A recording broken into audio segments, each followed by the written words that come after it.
तुम्हें कुछ याद तो होगा।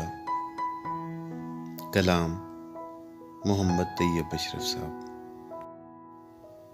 तुम्हें कुछ याद तो होगा, वो जब बारिश में भीगे थे।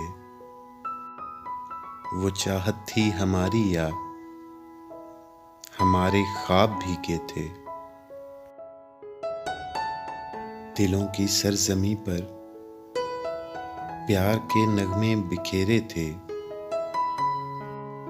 वो चाहत और राहत की ज़मीनों पर हसीं जज्बों के डेरे थे।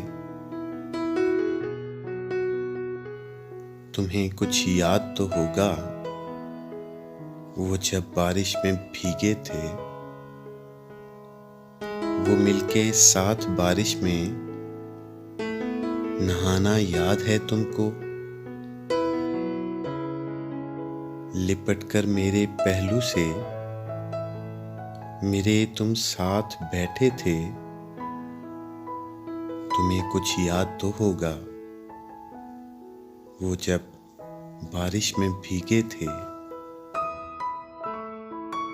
वो चाहत थी हमारी या हमारे ख्वाब भीगे थे।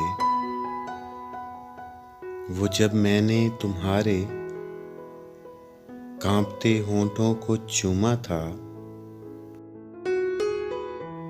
तुम्हारे दिल की बस्ती में जो एक पैगाम लिखा था, मेरा ही नाम लिखा था। तुम्हें कुछ याद तो होगा,